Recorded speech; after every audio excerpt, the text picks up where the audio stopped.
Witajcie w nowej serii Mleczek o historii. Porozmawiamy dziś o realiach życia polskich chłopów w szlacheckiej Polsce. Moim dzisiejszym gościem jest Patryk Januszewski, pseudonim Elbaw. Mój znajomy historyk. Witaj, Patryku. Witam. Dodam, że raczej historyk amator, nie z wykształcenia, ale zajmuję się tym od lat i teraz, zwłaszcza teraz, z pobudek patriotycznych, to jak najbardziej cieszę się, że tutaj jestem. Mi również jest bardzo miło Ciebie gościć na moim kanale. A tematem dzisiejszego nagrania, tak jak mówiłem, są chłopi. I nie mówię tu o lekturze szkolnej, a rzeczywistości historycznej.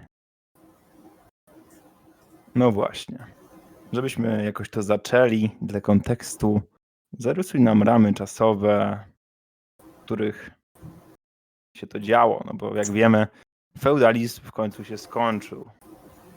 Cóż, zacznę od tego, że Polska była w dużej mierze krajem, który się zrefeudalizował, to znaczy pod koniec średniowiecza sytuacja zmierzała do tego, aby kraj się unowocześnił, żeby odszedł od feudalizmu, natomiast później, przede wszystkim w wyniku rozrostu państwa na wschód, doszło do ponownej feudalizacji, która w mniejszym lub większym stopniu poniekąd trwała do I i II wojny światowej, chociaż już wtedy nie można mówić o panieszczyźnie, ale bądźmy szczerzy, dzisiejsze społeczeństwo teraz jest takie trochę feudalne, czasem nawet gorzej. Jednakże rdzeniem, o którym będziemy mówili, mówimy tutaj od końca XV wieku, kiedy to zabroniono wychodzenia chłopa ze wsi bez zgody pana,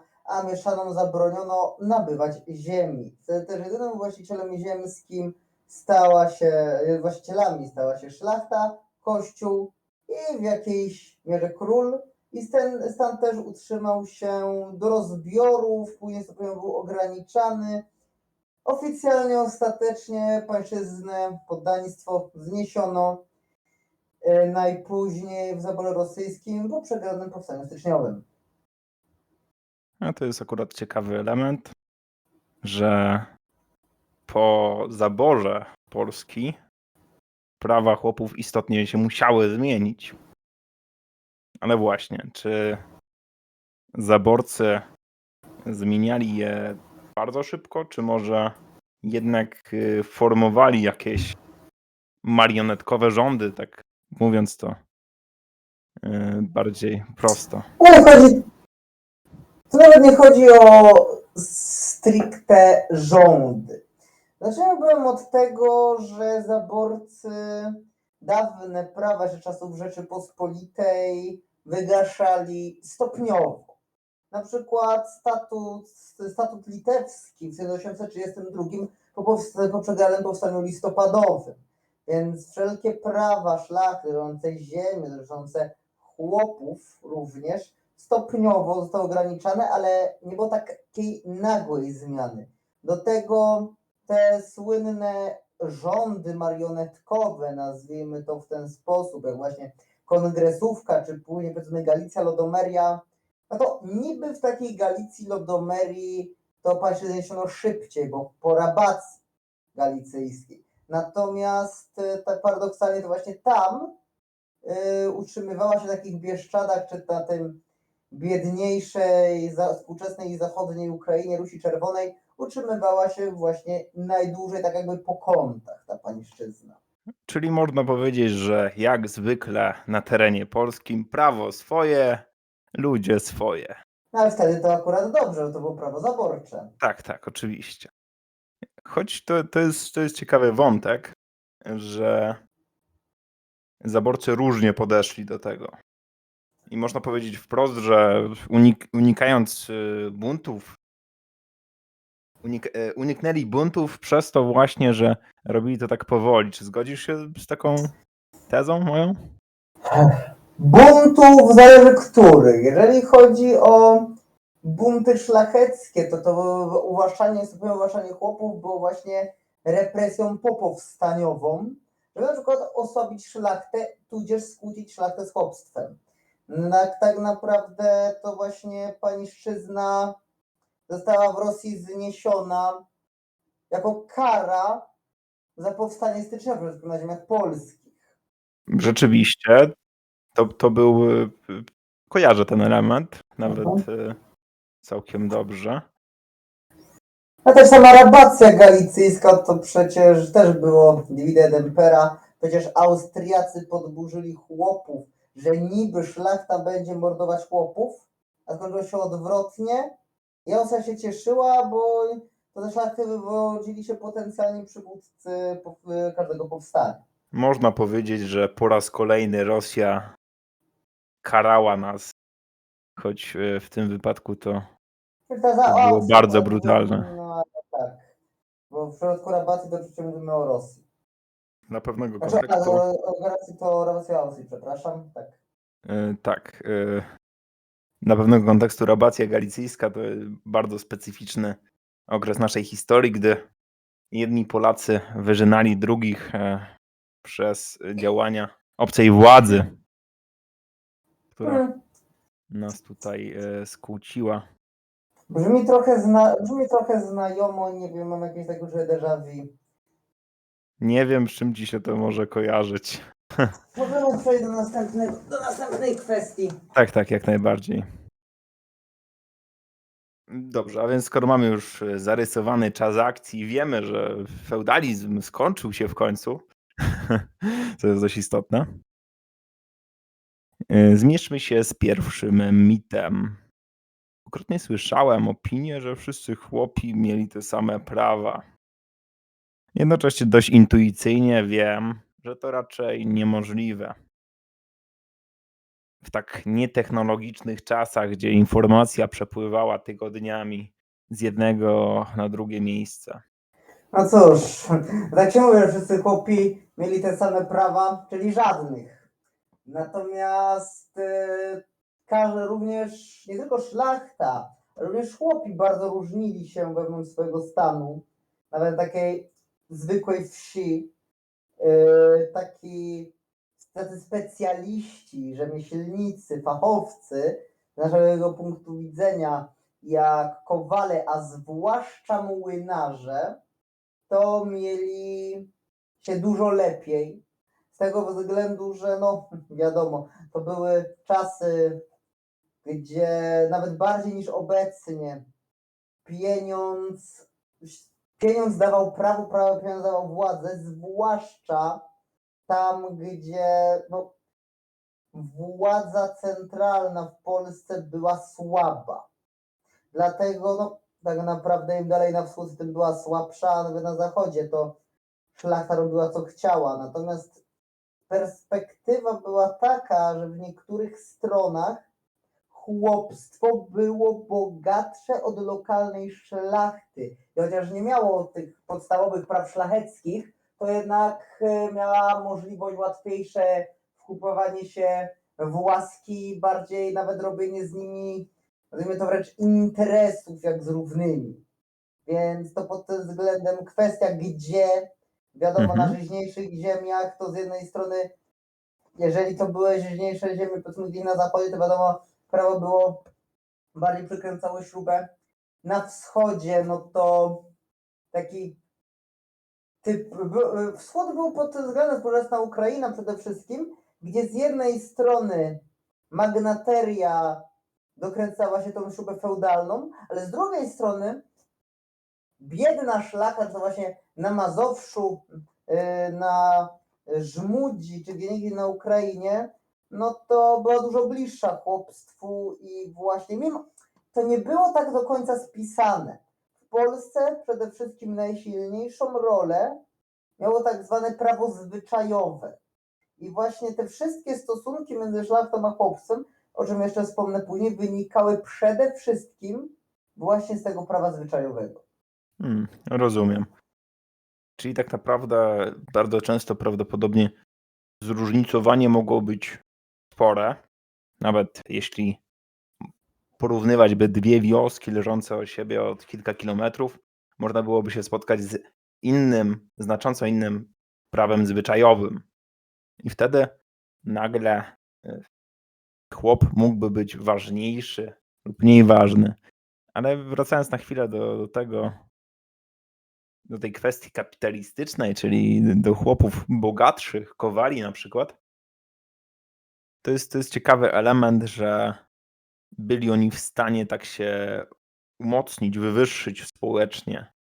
Można powiedzieć, że byli taką klasą średnią tych mikrospołeczeństw.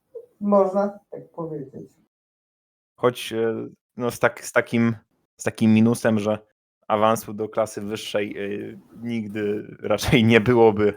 A tutaj się nie zgodzę. Bywały takie sytuacje, choć raczej to bardziej już z mieszczanami niż z chłopami, chociaż też się zdarzało, ponieważ w dawnej Polsce, podobnie jak niegdyś w Rzymie, a i współcześnie w Japonii, istniała specyficzna możliwość adopcji osoby dorosłej przez inną osobę dorosłą i przysposobienia w ten sposób do rodziny. W Ogniem i Mieczem na przykład, chociaż kozacy, a chłopi to jest trochę inna sytuacja, Zagłoba obiecuje Bohunowi go adoptować, tak jak to mówi, przyjąć do herbu i w ten sposób Bohun, który prawdopodobnie szlachcicem nie był lub był bardzo niskim, nieuznawanym powiedzmy przez szlachtę polską, gdyby Zagłoba go adoptował, stałby się członkiem jego rodu, czyli najbardziej uznawanego przez polską szlachtę. To rzeczywiście ciekawe. Do tej pory tylko o tym słyszałem, takie pogłoski, ale tak, to naświetla ciekawy kontekst. Z drugiej strony jednak to mimo wszystko były incydentalne zjawiska, tak mi się zdaje.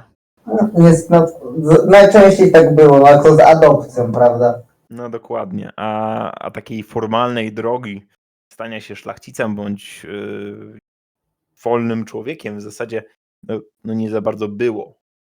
Co w zasadzie rozumiem przez wolnego człowieka? Fakt. Chłop nie mógł na przykład opuścić wsi bez zgody pana, to prawda.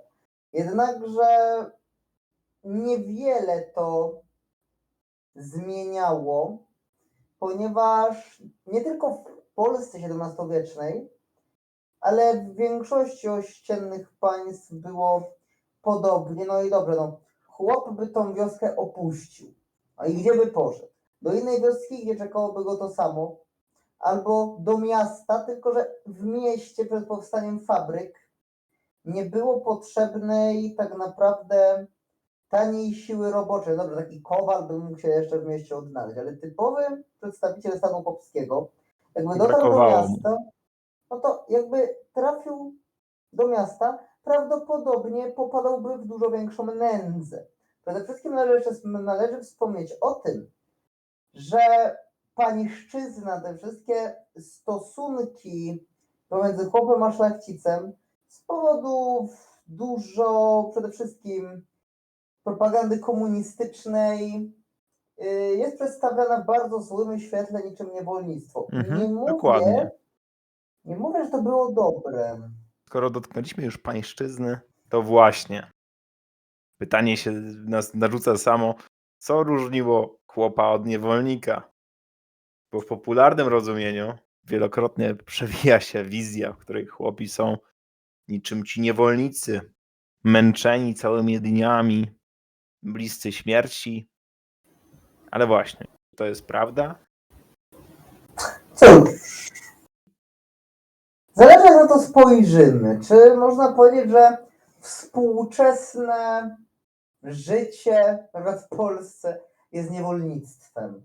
No, przez siebie w czym można by tak wspomnieć. Natomiast pamiętajmy o tym, że podstawowym mitem jest te słynne na przykład 10 dni pańszczyzny w tygodniu po zniszczeniach w Polsce. Po Wielkiej Wojny Północnej. Już jako dzieciak zastanawiałem się, no ale jak 10 dni w tygodniu? Ale później dowiedziałem się, że tak naprawdę wszystkie ten dzielny wymiar pańszczyzny, to nigdy pańszczyzny nie liczono na osobę. Zawsze pańszczyznę liczono na gospodarstwo czyli dzieliło się dni pańszczyzny pomiędzy całą rodzinę. A zważywszy, że w tamtych czasach rodziny, również te chłopskie, albo nawet przede wszystkim te chłopskie, były dużo liczniejsze niż współcześnie, tam powiedzmy takie 5 osób, to było dość często, powiedzmy trójka dzieci i rodzice. To w taki sposób pańszczyzna łatwo się rozdzielała na tylu ludzi i nie była tak dużym ciężarem, można tak powiedzieć. Zwłaszcza, że te całe słynne 10 dni to było już po tych wszystkich zniszczeniach, kiedy było to konieczne dla odbudowy ziemi, odbudowy jakiejkolwiek gospodarki. Natomiast kiedy pańszczyzna wchodziła w naszym złotym wieku, w XVI powiedzmy, to nie wynosiła więcej niż 2-3 dni. Co do podziału na rodzinę, najczęściej wychodziło tak, że chłop odpracował powiedzmy 4-5 godzin i był wolny. Wolny, że mógł robić swoje, a za to, co świadczył szlachcicowi, miał zapewnione coś w rodzaju opieki socjalnej, inaczej państwa opiekuńczego. Szlachcic musiał dbać o potrzeby chłopa. Jeśli nastąpił głód, szlachcic musiał zapewnić mu jedzenie. Szlachcic musiał chłopu zapewnić dach nad głową, opiekę prawną, można tak powiedzieć, jeśli tak to można określić, ochronę, jak to w feudalizmie, przed innymi, przed bandytami powiedzmy, opiekę zdrowotną nazwijmy to. Fakt w dużej mierze, tu przyznaję, było to spowodowane tym, że jeżeli chłop by głodował, chorował i nie miał dachu nad głową, no to by nie mógł pracować, inaczej by umarł, szlachcic byłby stratny. Faktem Dokładnie. jednak jest, że w tamtych czasach no to było całkiem, powiedzmy, dobre warunki jak na tamtejsze możliwości. Poza tym umówmy się. Tak zwany Dzień Wolności Podatkowej, ostatnio sprawdzałem, w zeszłym roku przypadł pod koniec czerwca. Podczas gdy w czasach Rzeczypospolitej Dzień Chłopa, tak zwany ten dzień wolny od podatku, powiedzmy, w jego przypadku to od podatku w naturze, padał gdzieś w kwietniu. Dlatego tak naprawdę, patrząc z perspektywy pańszczyzny czy niewolnictwa, to my tak naprawdę jako społeczeństwo, jako taki przeciętny pracownik, nawet człowiek tej tak zwanej klasy średniej, jesteśmy dużo bardziej zniewoleni niż ci chłopi pańszczyźnianie. To jest oczywiście ciekawy wątek. Wracając jeszcze na chwilę do tego, że pan musiał zajmować się chłopem, wiele osób powiedziałoby tak lekką ręką, ale przecież pan niewolnikiem też musiał się zajmować, też musiał go leczyć, też musiał go karmić, ubierać, no bo w innym wypadku tak samo jak zaniedbany chłop też nie byłby zdolny do pracy zbyt długo. Więc może, żeby nakreślić bardziej te różnice, żeby takich komentarzy nie było, przejdziemy do tego, jak wyglądał ten dzień chłopski. Jak długo się to odbywało, bo niektórzy mówią, że chłop pracował od poranka do zmierzchu. Przerwami na jedzenie oczywiście. Z mojej strony słyszałem też też złapałem taką ideę, że jednak tych dni wolnych robiło się coraz więcej, głównie przez święta kościelne. Jak to wyglądało? W istocie święta kościelne, jarmarki, odpusty, tego typu rzeczy były dniami wolnymi od pańszczyzny. Dodatkowo zwyczajowo przyjmowało się, że jeżeli była jakaś ważna uroczystość danych chłopów, na przykład ślub, narodziny dziecka, jakiś pogrzeb, no to pan zwyczajowo dawał ileś dni, tak powiedzmy nawet około tygodnia wolności od tej pańszczyzny, lub też no właśnie za jakieś specjalne akty, na przykład bohaterstwa.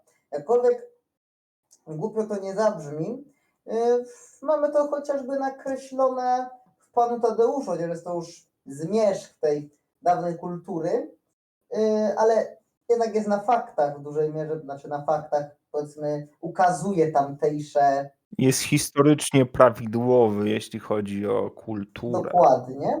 Tam to na przykład sędzia, żeby zmotywować chłopów do strzelania do niedźwiedzia, obiecuje, że temu, który go zastrzeli, daruje 4 dni pańszczyzny. Owszem, chłop nie mógł polować sam w lasach pańskich, ale mógł stanowić część pańskiej obławy. Dodatkowo należy tutaj rozdzielić dobra szlacheckie od dóbr królewskich, których nie było aż tak dużo. Natomiast chłop w dobrach królewskich miał się zazwyczaj lepiej. Były też to tereny, gdzie prawo na dobra królewskie było równie słabe, bo na przykład przez to górale, którzy byli w większości z chłopów, mieli zupełnie inną mentalność, bardziej wolną od pozostałych chłopów z innej części Rzeczypospolitej. To się chyba nie zmieniło do dzisiejszego dnia. Górale nadal są bardzo hulaszcze. To prawda, to prawda.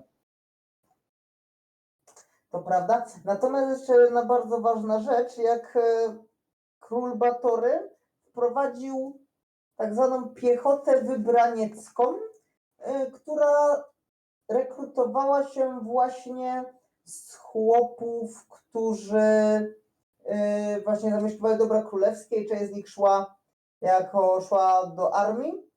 No i wiadomo, że to było bardziej niebezpieczne, ale tacy chłopi też się bogacili.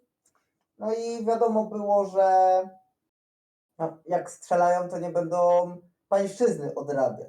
Natomiast jeżeli chłop tutaj dodatkowo był wystarczająco bogaty, tutaj na przykład jak mówię, bogatszy od szlachcica, mógł sobie wynająć chłopów, powiedzmy najemnych, żeby oni zrobili pańszczyznę za niego, on się powiedzmy zajmował wtedy swoimi interesami. Ciekawe. W zasadzie o tych elementach pierwszy raz słyszałem. No bo oczywiście szlachcic, to wiadomo, każdy z lekcji historii wie, że szlachcic mógł zapłacić za kogoś, żeby ktoś za niego jako najemnik poszedł się bić. To wiadome. Ale że chłopi tak mogli, to nowe. Znaczy, jeśli mieli pieniądze, zacznijmy od Oczywiście. tego, bo takich też nie było zbyt dużo.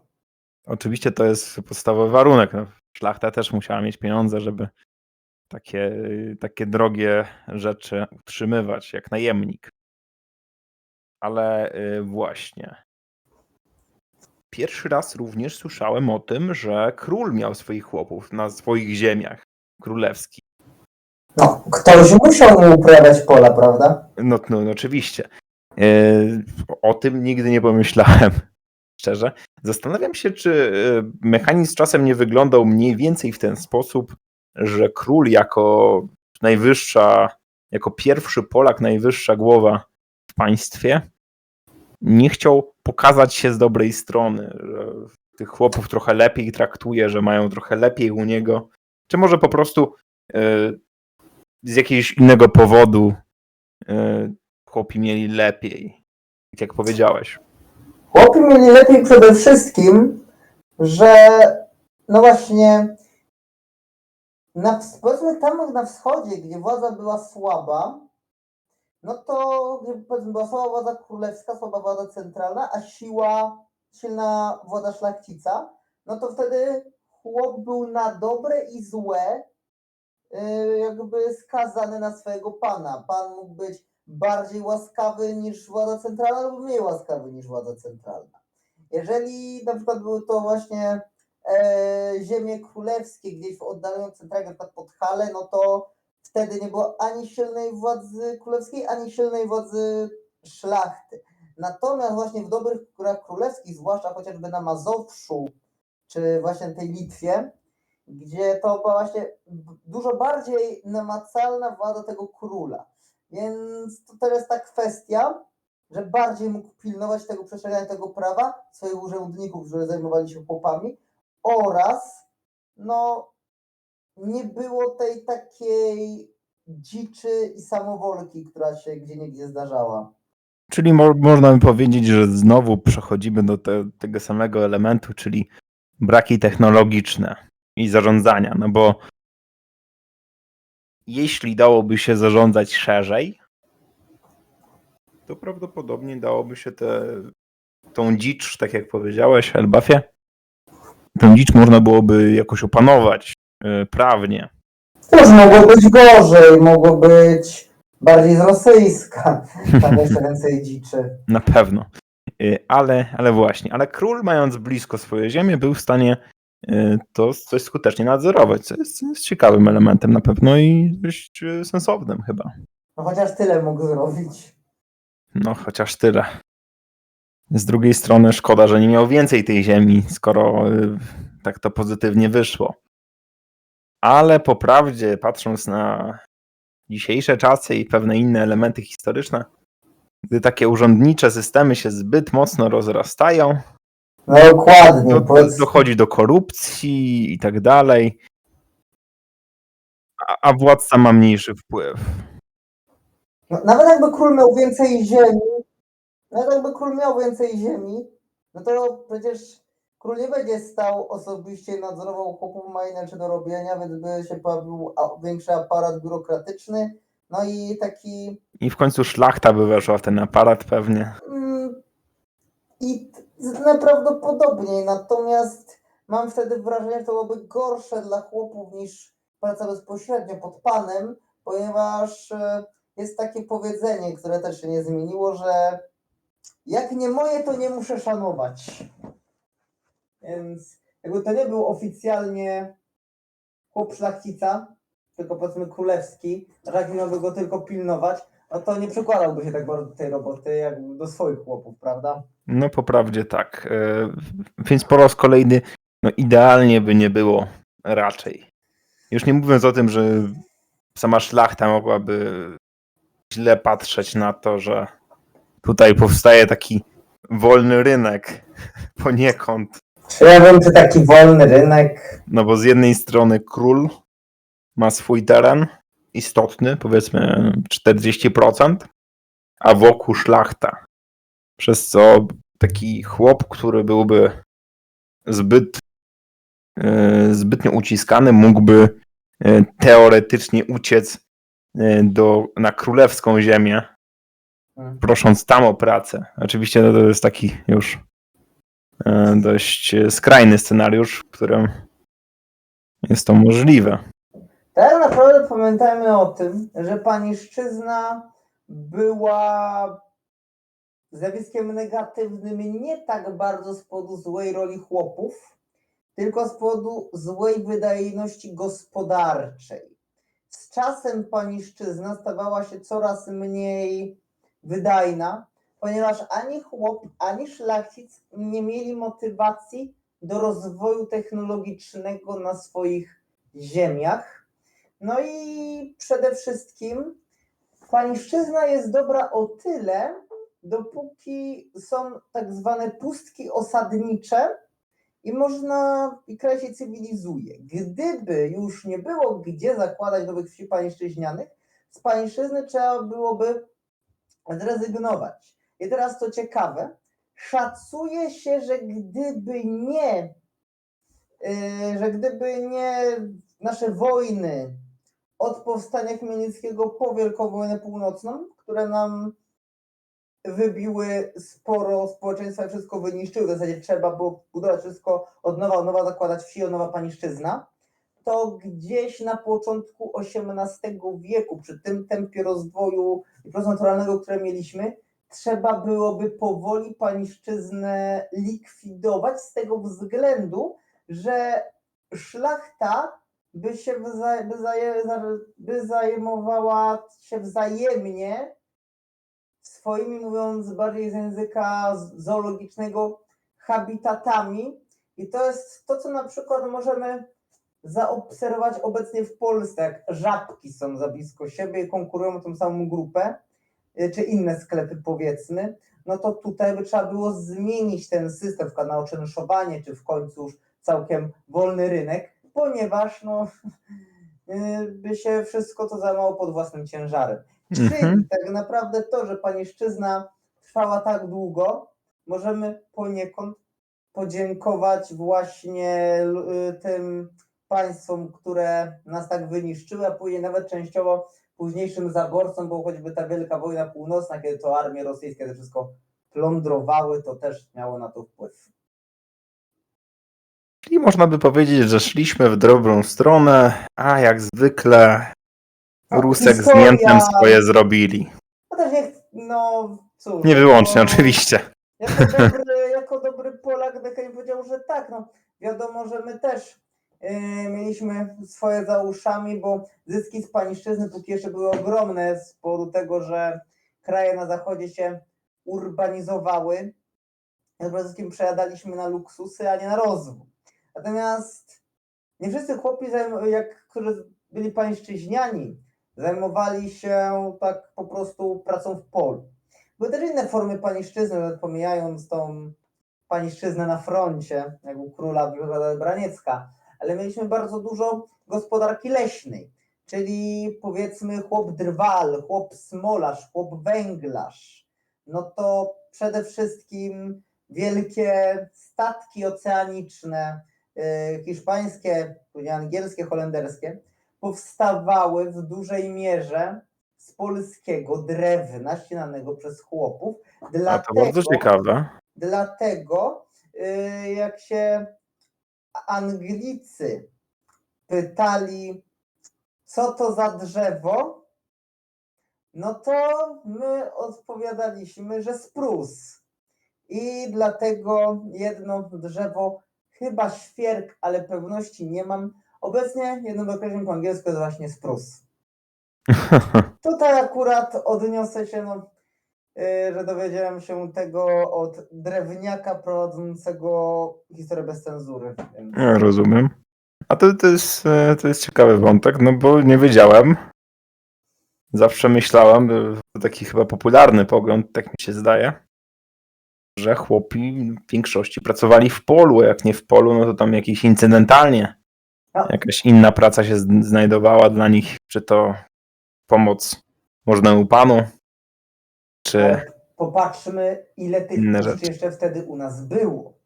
Tak naprawdę sporo, zwłaszcza na mniej zaludnionych terenach. Nie mówię tutaj wiadomo o stepach ruskich, czyli powiedzmy ukraińskich, Ruś Kijowska, bo tak to powinno mówić, ale powiedzmy tu, tam były lasy, no i to też trzeba było ściąć, nawet jeśli już nie było zajmowania się handlem morskim, no to przecież żeby to pole powstało, żeby ta wieś powstała, no to przecież Trzeba ściąć las. No tak. przecież szlachcic jeden z drugim nie stał z szablą i szablą drzew nie ścinał, tylko właśnie chłopów się sprowadzało. Bardzo ważnym elementem na wsi przede wszystkim i też swoją drogą pewną możliwością awansu był dla chłopa stan kapłański, ale to też pan musiał pozwolić chłopu na edukację, no i żeby tym księdzem też został. A to już mogło być problematyczne, bo... No dlatego najczęściej, tutaj akurat nie lubię się do tego odwoływać, ponieważ mimo, że serial śmieszny, no to jednak pewne zgrzyty z moim światopoglądem są. 1670 tam księdzem jest syn szlachcica. Natomiast jeszcze innym ważnym elementem, który jakby sprzymierzył się ze szlachtą, a stanowił zupełnie osobny stan w Polsce, to byli właśnie Żydzi, którzy też często robili jako pośrednicy między szlachtą a chłopstwem, no tak. Bardzo często prowadzili stragany i karczmy. Karczmy przede wszystkim, wręcz uważało się, że większość karczmarzy w Polsce to Żydzi, jak nie wszyscy, który może był to stereotyp, przynajmniej na zachodzie, ale kolonizacja Ukrainy, no to właśnie byli nasi starsi bracia w wierze przede wszystkim.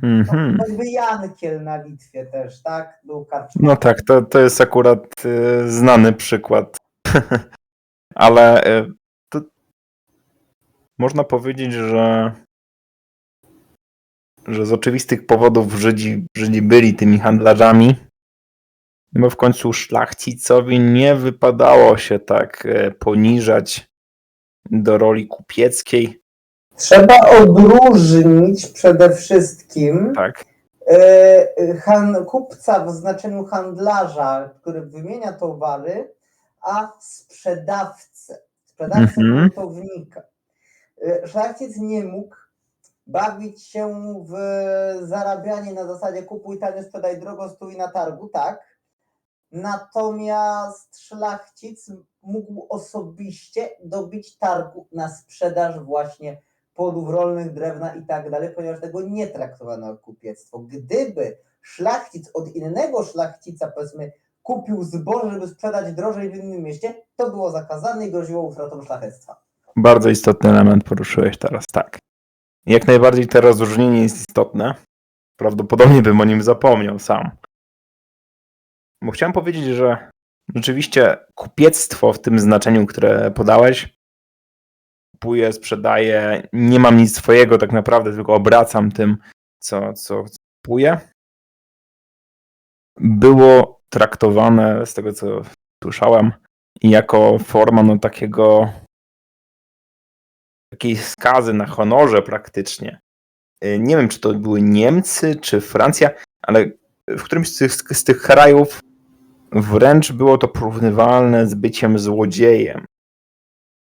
W Polsce aż takich określeń nie było, natomiast wiadomo było, że jeżeli kogoś na tym przyłapano, to kiedy był zwoływany sejmik, to poruszano tę kwestię i jeżeli, powiedzmy, szlachcic okazał się winny obrotu, to mógł właśnie to szlachectwo utracić.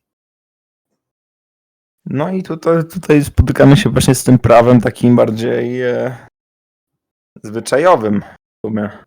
Pomijając tak naprawdę kilka statutów, jak statut litewski, czy wcześniej Łaskiego, czy konstytucji Nihilnowi. Przede wszystkim konstytucja Nihilnowi dotyczyła prawa w skali makro, zarządzania państwem jako całością, Sejm, Senat, Król, te sprawy. Natomiast takie prawa lokalne, im niżej, tym bardziej zwyczajowe, tym mniej skodyfikowane.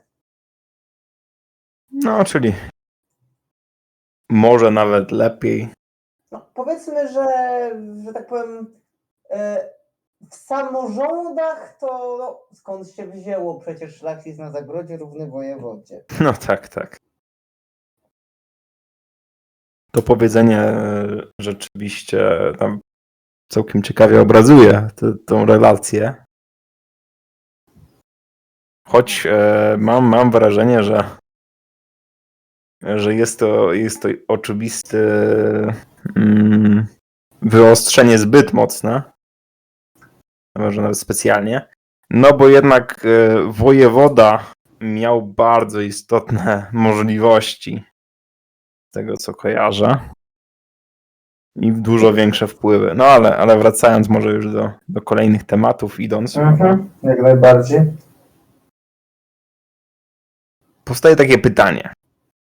Skoro wiemy już, że chłop jest może nie własnością, ale takim podopiecznym trochę szlachcica, który musi się nim zajmować, a w zamian dostaje całkiem dobrą pracę chłopa, to co chroniło chłopa przed pobiciem, gwałtem, czy wręcz zaszlachtowaniem przez możnego pana? W końcu wiadomo, gdzie są ludzie, gdzie jest dwóch ludzi, gdzie dwóch Polaków, tam są 3 opinie, a i szabelka znajdzie, więc różnie mogło być. Cóż, kwestia jest taka, no tutaj rzadko kiedy było to dokładnie określone. Wiadomo było, że w przypadku zabicia chłopa, szlachcic przede wszystkim musiał zapłacić grzywnę wyższą, jeżeli chłop należał do innego szlachcica. Nazywała się tak zwana główszczyzna. Natomiast tutaj przyznajmy, nie było specjalnie takich możliwości. Natomiast to też działało w drugą stronę, na przykład było specjalny, mówiąc prześmiewczo, przywilej dla chłopa. Jeżeli chłop zabił szlachcica w karczemnej bójce, nie był uznawany za winnego. Natomiast Ciekawe. tak, nawet dzisiaj o tym przeczytałem na historycy.org. Polecam swoją drogą. Natomiast właśnie, no, można powiedzieć, jakie prawo chroniło chłopa? No, prawo kapitalizmu, a raczej feudalizmu w tym momencie, jak to się w tym momencie łączyło. Jaki szlachcic tego chłopa tak naprawdę chciałby chłopa zabić? No żaden, którym powiedziesz, że chłop to zysk. No tak, można powiedzieć, że chyba szlachcic musiałby być szalony, niespełna rozumu lub pijany. No to ostatnie najczęściej. Natomiast też, no, jest takie powiedzenie, alkohol nie odbiera rozumu, tylko sprawdza, czy go masz. Natomiast kwestia jest taka, no, incydenty się zdarzały. No, tak jak mówię, są to incydenty, a też chłop bronić się zwykle potrafił. No, nie miał może dostępu do szabli, ale powiedzmy, szlachcic na tyle pijany, żeby rzucić się na własnego chłopa, raczej nie byłby wtedy już mistrzem fechtunku, więc chłop mógłby jakoś się spróbować obronić. No tak. To jest ciekawy element, ale rzeczywiście w takim razie po prostu logika broniła ich przed takimi konsekwencjami. Już nie mówiąc o tym, że no jeśli nawet by to było tylko pobicie w ramach jakiejś kary za źle wykonaną pracę na przykład, coś takiego, to nadal to jest koszt dla szlachcica. Kary na chłopach przede wszystkim miały odstraszać, sama groźba kary miała odstraszać, natomiast nawet jeśli już jakieś były, to rzadko były fizyczne. Jeśli już to na przykład, nie wiem, zwiększenie pańszczyzny, tak jak było pańszczyznę zmniejszyć, tak można było zwiększyć, prawda? No, pobicia raczej się nie chciano bawić. Raczej, jeśli już, no to powiedzmy parę razy batem na plecy, co tak tylko na skórę, żeby to się w miarę szybko zagoiło. Też, żeby nie za długo to wszystko było, żeby sprawić ból, ale nie uszkodzić. No tak, bo jednak batorzenie ma taką bardzo przykrą konsekwencję później, że łatwo wdaje się zakażenie. No i sami wiecie, no jeśli nie ma współczesnej medycyny, no to takie zakażenie może być bardzo śmiertelne. No, wtedy ludzie też, nawet chłopi, mieli silniejsze organizmy, bo Też wtedy prawda. akurat było coś takiego, co się nazywało selekcją naturalną. Właściwie jeśli już tak w taki temat medyczny wchodzimy przez moment, to myślę, że istotniejszym elementem poza rzeczywiście selekcją naturalną, czyli słabe organizmy po prostu nie dożywały, istotniejszym elementem było życie w niehigienicznym środowisku. Dla nas oczywiście to może się wydawać dziwne, no bo brak higieny wiążemy z chorobami właśnie, ale zasadniczo ekspozycja na różne patogeny czy inne niehigieniczne sprawy często zwiększa odporność dramatycznie. I oczywiście nie zawsze to jest dobry pomysł, no bo to może się kończyć różnymi negatywnymi konsekwencjami dla zdrowia, przewlekłymi objawami, jak kaszel czy inne takie rzeczy, ale z drugiej strony umacnia mimo wszystko odporność, która nie jest upośledzona brakiem walki, brakiem ćwiczeń, można by nawet tak powiedzieć. Trzeba zwrócić też uwagę, że mimo takich czasów chłopi mniej dbali o higienę z własnej woli tak naprawdę od szlachty, ponieważ szlachcic w żadnej mierze nie zakazywał na przykład chłopu obcięcia włosów. Szlachta, wiadomo, słynne podgolone łby, to jednym z powodów miała być właśnie kwestia higieniczna, żeby nie robił się kołtun, albo jeśli już się robił, to na dużo mniejszej powierzchni. Natomiast wśród chłopstwa przede wszystkim pokutowało stwierdzenie, że kołtun to zapewnia zdrowie i długie życie i dzisiaj by powiedziano, że wygraną w totolotka. I nie można było kołtuna ścinać, bo to mogło zniszczyć zdrowie.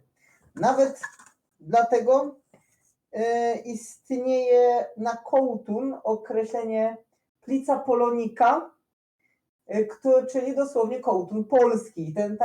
Ten właśnie kołtun, powiedzmy w ogóle czym jest kołtun, to jest, ktoś mógłby powiedzieć, odpowiednik polskich dreadów. Chodzi o to, że jeżeli się bardzo długo włosów nie myje, powiedzmy tygodniami, miesiącami, to cała ta, powiedzmy, krew, tłuszcz, pot, tutaj uwaga, będzie trochę obrzydliwe, skleja te wszystkie włosy w taką ni to dredy, ni to czapkę, która często już nawet nie da się rozplątać nawet pod wpływem wody i często trzeba ściąć. No to jest właśnie ten kołtun. Tak. Myślę, że higiena chłopska to jest rzeczywiście ciekawe zjawisko. Czasem po prostu niewystępujące niestety. Szlachcic nie zabraniał chłopom się kąpać, to już była akurat ich własna wola. No, z drugiej strony jakbym był takim szlachcicem, może nawet bym nakazywał. Jakiś czwartek z kąpielą na przykład. Sobota wieczór przed kościołem, pamiętaj. Tak, sobota wieczór. Albo właśnie niedziela przed mszą.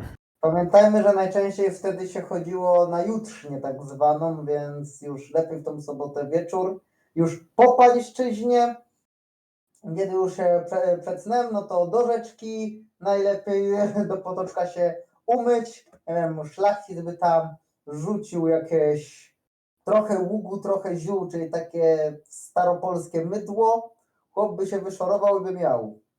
No, to byłoby jakieś rozwiązanie, myślę nawet całkiem niezłe. Szczególnie patrząc na to, co opisujesz. Chociaż chłopi i tak na niedzielę się starali, bo nawet nie chodzi tyle o samą higienę, chociażby o stroje, o ubiór chłopski. No, Tak, właściwie mieliśmy to właśnie poruszyć, no bo moda chłopska wydaje się być dość wątła, no bo co poza tą koszulą czy dziurawymi spodniami może mieć chłop?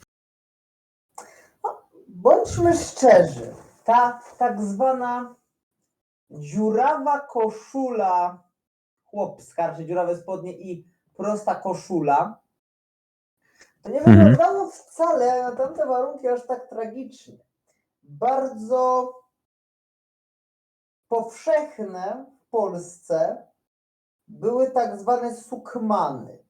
To były również wśród chłopów rozpowszechnione z Turcji przez Węgry długie szaty, przypominające nawet trochę żupany, dużo prostsze oczywiście, które dodatkowo chroniły, powiedzmy, nogi.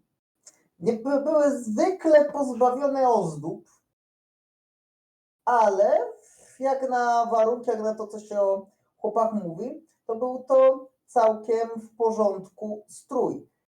Wiadomo, Można by tak? Można by to według mnie porównać trochę do takiego biednego garnituru nawet.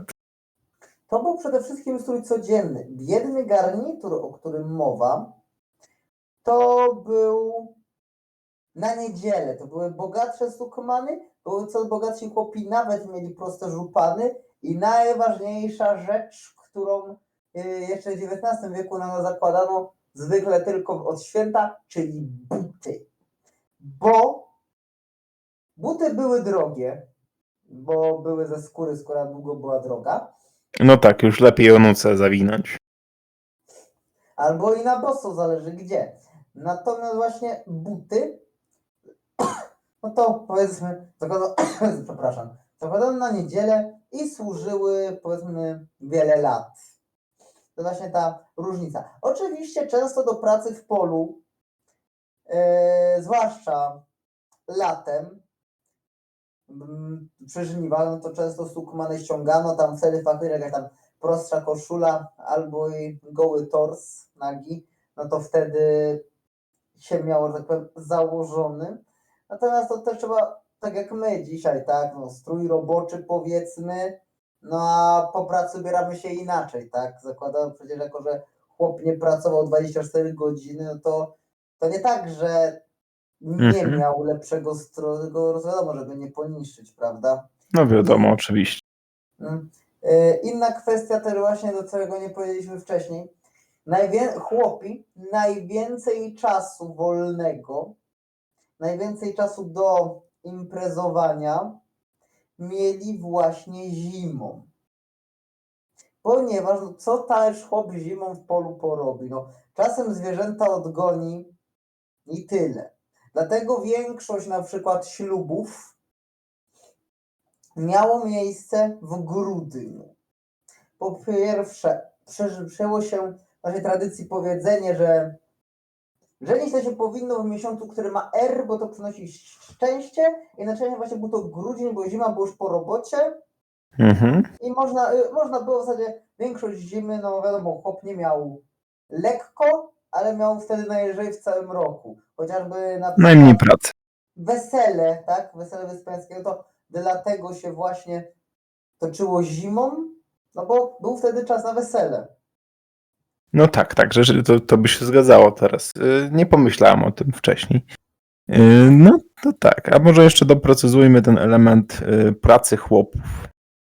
Czy oni rzeczywiście w dni robocze, czyli nieświąteczne, pracowali cały dzień? Czy może jednak to jest taki mit, że ten dzień był pełny pracy? Cóż, no To zmierzchu. niestety czasy były takie, jakie były. Spójrzmy rzeczy w XIX wieku, w fabrykach, w kopalniach, dzieci dorośli po choćby 12 do 16 godzin pracowali, ale to nie była tylko specyfika chłopa. Stwierdzenie, że szlachta nie pracuje, również jest ironiczne i bezsensowne. Tak naprawdę szlachcic musiał również ogarniać, wiadomo, zwykle nie fizycznie, ale musiał ogarnąć zarządzanie, to wszystko. Chłop miał pracę fizyczną, szlachcic miał umysłową, która też była długotrwała i też męcząca bardzo często. No, bo na przykład musiał szlachcic upilnować, żeby wszystko było jak należy, żeby nikt mu na przykład chłopa nie ukradł, tak? Więc No po prawdzie szlachcice byli takimi menadżerami, nawet często wyższego stopnia, jeśli był jeden poważny szlachcic na dane gospodarstwo, na daną wioskę, no to wtedy musiał bardzo dużo na siebie nakładać, żeby to wszystko funkcjonowało, żeby bandyci nie rozkradli i tak dalej. Wiadomo. czasami zatrudniali własnych urzędników, zastępców, takich kierowników zwanych ekonomami, którzy nadzorowali bezpośrednio pracę tych chłopów, no ale i tak oni wszystko inne musieli ogarniać, tak? Tak jak dzisiaj powiedzmy dyrektorzy w firmach. No to jest bardzo dobre porównanie. Jeszcze co do strojów chciałem wspomnieć, że Mhm.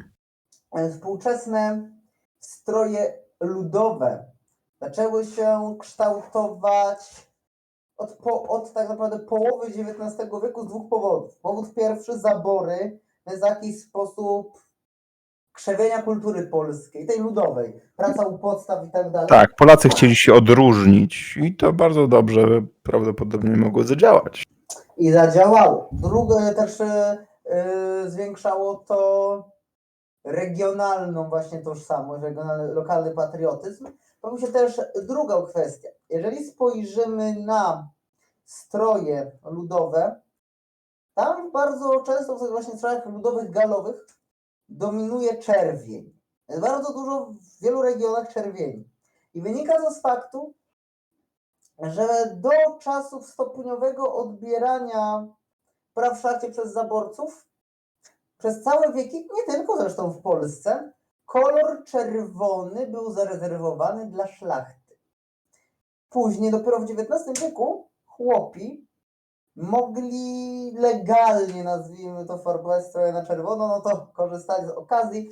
Natomiast też nie wszyscy, nie zawsze, wiadomo, tylko właśnie te stroje galowe, że tak powiem, bo kolejnym elementem było też to, że przez wieki kolor czerwony był jednym z trudniejszym do uzyskania, a przez to najdroższym. W XIX wieku wraz z upowszechnieniem Barwnika czerwonego. tańszego przede wszystkim barwnika czerwonego, zacznijmy od tego, niewykonywanego na przykład z minerałów czy z jakichś egzotycznych rzeczy, a chociażby, nie wiem, z bardziej lokalnych, to Jakiś ziół na przykład.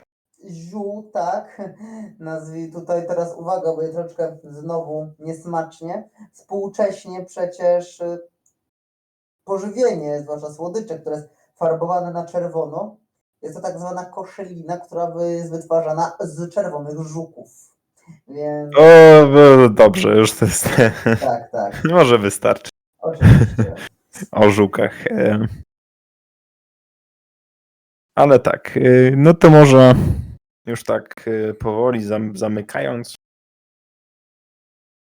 rozważania o chłopach, dotknijmy czegoś, co nie zostało wyrażone, a jednak wiele, 50% populacji mogłoby się obrazić, ponad 50%. Jak wyglądało życie chłopskich kobiet? Cóż, zacznijmy od tego, że wbrew temu, co mówi większość, akurat pozycja kobiety w Polsce była stosunkowo silna od zawsze, w każdym stanie. Fakt, tam była równość o tyle, że i mężczyzna, i kobiety wychodziły w pole. Wiadomo jednak, że kobieta mogła pracować trochę mniej, znaczy inaczej, pracować dla pana trochę mniej, ponieważ musiała zajmować się domem, dziećmi, zrobić chłopu obiad. Przepraszam tutaj za mój szowinizm. Niestety tak wyglądały wtedy realia. No, myślę, że nawet myślę, że to po prostu tak było ustalone i tutaj nie dało się wiele zmienić w tej sytuacji. No, szlachcicowi też to nie przeszkadzało, dla niego liczyło się, byle robota była zaraz zrobiona, ale jak mu tam chłopka będzie miała dużo dzieci, no to i dla niego lepiej, bo się siła robocza nowa pojawia, tak? Dokładnie, więc można po raz kolejny powiedzieć, że to było dla dobra wspólnego, taki podział. No właśnie niekoniecznie sztywny, ale dość naturalny. Jakkolwiek by tego nie powiedzieć. Dużo bardzo opierało się na tak zwanej umowie społecznej, która tak naprawdę, ja zawsze uważam, że umowa społeczna tak naprawdę dobrze się sprawuje w społecznościach lokalnych, które są dużo mniej podatne na wzajemne wykorzystywanie się i korupcję. W takich lokalnych społecznościach, powiedzmy, jedna, dwie wioski jednego szlachcica, gdzie każdy zna swoją rolę, każdy jakby lokalny ekosystem, nazwijmy, od siebie zależny, no to jest dużo bardziej dużo większe zaufanie wzajemne. No też szlachcic nie chciał też za bardzo tego zaufania łamać, tutaj wracam też do tej ochrony. Szlachcic nie był głupi i wiedział, że że bez chłopa to nie dość, że sobie nie zarobi na nowy kontusz, no to i jeść nie będzie miał za bardzo, Więc po raz kolejny ekonomia trochę przymusza traktowanie ludzi trochę lepiej. Na ile się da oczywiście. No bo mówiło się, że na jednego pasi brzucha 50 pługów robi. Tego ja nie słyszałem. Choć dokładniej ten cytat chyba szedł. Nie przypomnę teraz sobie, ale tak. Na jednego pasi brzucha szlachcica 50 pługów robi. Coś takiego. Prawdopodobnie mało historyczne, bo mimo wszystko praca jednego pługa to można by porównać z dzisiejszą tutaj pracą jednego niewykwalifikowanego pracownika. Więc mimo wszystko, jeśli to miałoby być 50 pensji minimalnych, na nasze przekładając, coś robi, całkiem sporo pieniędzy, tak mi się zdaje, jak na utrzymanie jednego tylko człowieka. No bo tak licząc nawet tak na oko, to jest blisko 150 000 złotych, nie? Przede wszystkim firmy, które zatrudniają 50 osób, to już zwykle nie są tak zwane, Jednoosobowe działalności. chcę powiedzieć Januszeksy, ale A. to brzmi ładniej. Tak, Więc, to jest często to samo. tak, znaczy, no nie, jednoosobowa działalność nie jest Januszeksem, bo nikt nie jest Januszem sam dla siebie, ale powiedzmy, że firma, która zatrudni 50 osób, no to nie powiem, że już licząca się na rynku, ale to już jest jakaś tam konkretna działalność. Na przykład na Śląsku, gdzie jest duży rozwój, dużo firm lokalnych, no to właśnie 50 osób to już mają te co większe i bardziej znane lokalne firmy. No tak, istotnie to jest już to już jest spory przemysł.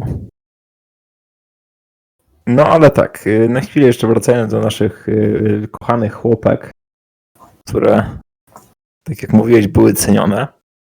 Naszło mnie takie skojarzenie, że chłopki były w naszej kulturze, może inaczej, kobiety w naszej kulturze są trochę lepiej traktowane. Skojarzyło mi się to z Izraelem, w którym również kobieta ma większe znaczenie od mężczyzny. Akurat tam przez to, że to ona,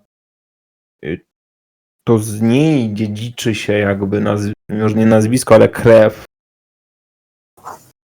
Więc tak podobnie i tutaj u nas szacunek do kobiety jest bardzo istotny.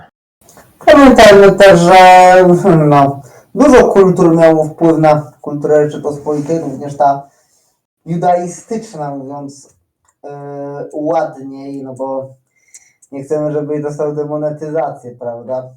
Ale tak, no przede wszystkim zacznijmy od tego, że rola kobiety wzmocniła się przede wszystkim w okresie właśnie zaborów, ponieważ tak jak później to był to proces po I i II wojnie światowej na zachodzie, jak brakowało mężczyzn, kobieta musiała pracować w fabryce. Tak u nas w zasadzie to już wtedy się wcześniej stało, bo już brakowało wtedy mężczyzn, którzy poginęli w powstaniach, poginęli w powstaniach, tak. Albo ich wywieźli na katorgę na Syberię, no ale też były takie sytuacje, że to wiadomo, bardziej u szlachcianek, że potrafiły swoje rzeczy na mężczyznach wymusić. Więc tutaj powiedziałbym też kwestia trochę solidarności kobiecej, natomiast absolutnie tutaj zazwyczaj był wzajemny szacunek, więc przecież akurat nie mam nic przeciwko temu, a wręcz uważam, że kobieta uświadomiona o tyle, o ile o sprawach lokalnych, czy bardziej makro w skali społeczeństwa, zwłaszcza później, jest bardzo, bardzo ważnym aktorem w tym znaczeniu na lokalnej scenie społecznej. I właśnie to jest to, co również pozwoliło nam właśnie uczynić naszą kulturę, czy to chłopską, czy szlachecką, taką unikatową. I tu pojawia się właśnie kolejna kwestia. Zarówno nasza kultura chłopska, jak i szlachecka to jest też swoją drogą ewenementem, że akurat będzie dobry trochę temat pod koniec naszego spotkania. Ewenementem dlatego, że tak jak w krajach zachodnich zazwyczaj szlachty się pozbywano, bo dlatego, że szlachta stanowiła bardzo niewielką część społeczeństwa, od 1 do maksymalnie 5%, tak w Polsce szlachta stanowiła 2-3, a w niektórych regionach i 4 razy tyle. Na takim Mazowszu to około 20-25% społeczności to była właśnie szlachta. A to jest bardzo dużo, nawet przekładając to na dzisiejsze czasy, wyobraźmy sobie, że w jakiejś miejscowości co 4. człowiek jest przedstawicielem klasy średniej. No mimo wszystko to jest bardzo duża rzadkość. A tam były takie rejony.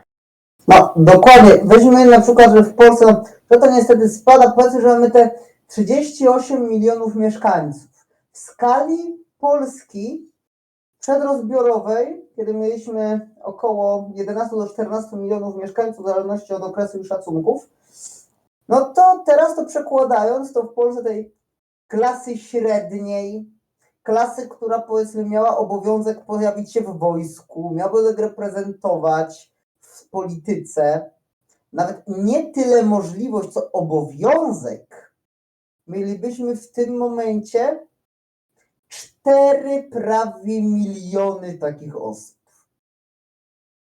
Więc taka była skala. I teraz do czego zmierzam? W okresie pracy u podstaw, kiedy właśnie ten podział zaczął się zacierać, on zaczął zacierać się dlatego też, że to szlachcic uczył chłopa być Polakiem, czyli powiedzmy w dużej mierze uczył chłopa być poniekąd w jakimś aspekcie szlachcicem, w tym aspekcie społeczno-narodowym.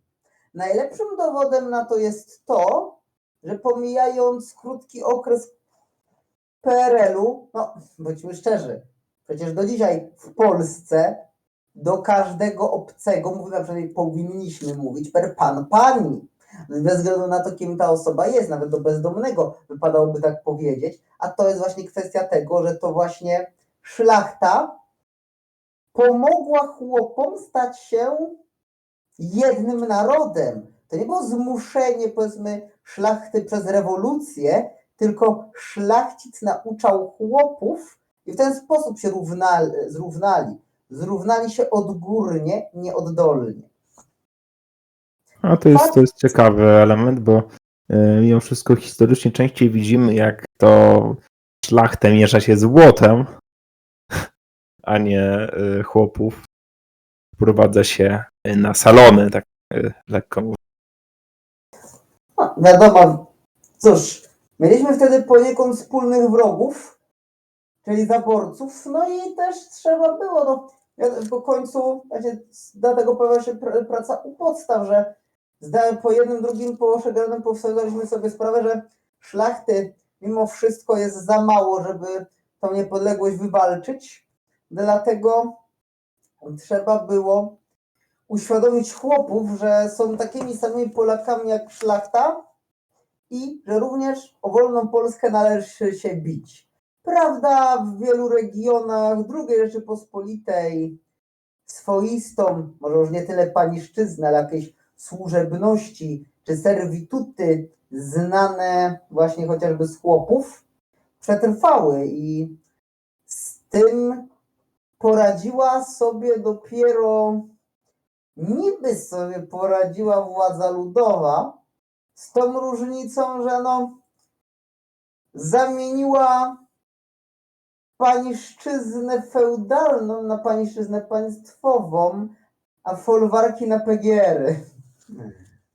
No, czyli można powiedzieć, że zmieniły się tylko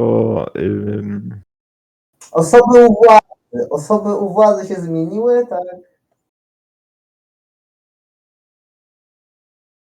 Zresztą, a czy dzisiaj też tak nie jest? Może PGR-y upadły, ale tak jak mówiłem, no zobaczmy, jak wygląda traktowanie przez szefów w jednej, drugiej, trzeciej firmie, zwłaszcza w firmach tak zwanych Januszeksach, no to mam wrażenie, że wielu takich panów Areczków to chętniej poszłoby popracować 2 dni u szlachcica i mieć wszystko zapewnione, mieć spokój, niż użeranie się właśnie z takim przełożonym, prawda?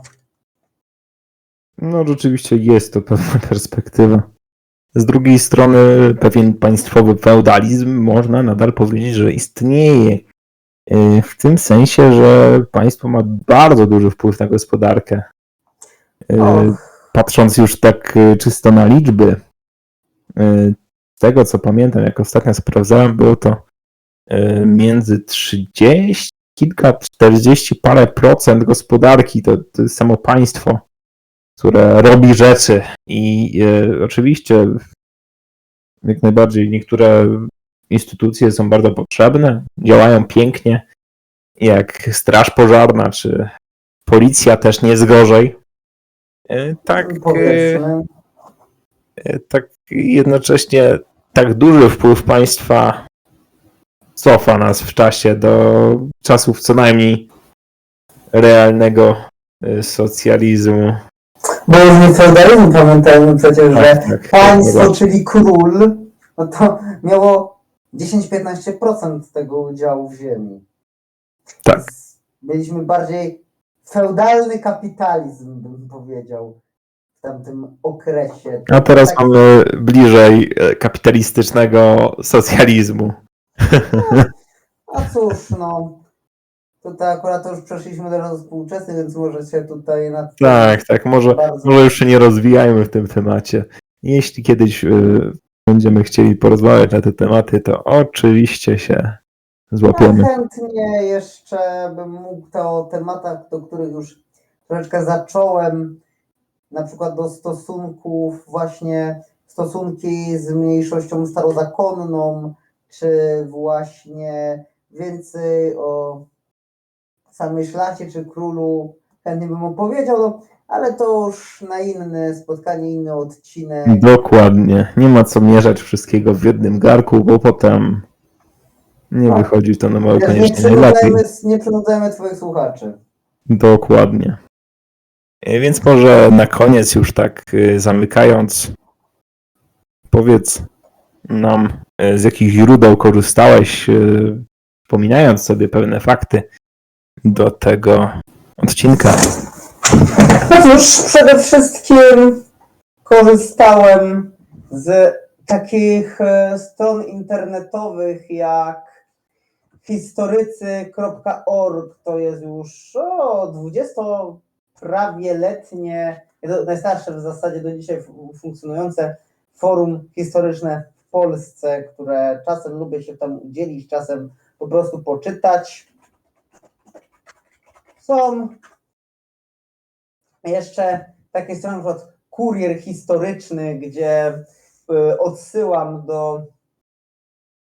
do artykułu z 17 czerwca 2021, które nazywa się Pańszczyzna w Polsce, obalamy mity. Więc większość mitów, które dzisiaj obaliłem, to sugerowałem się właśnie tam, na tym artykule.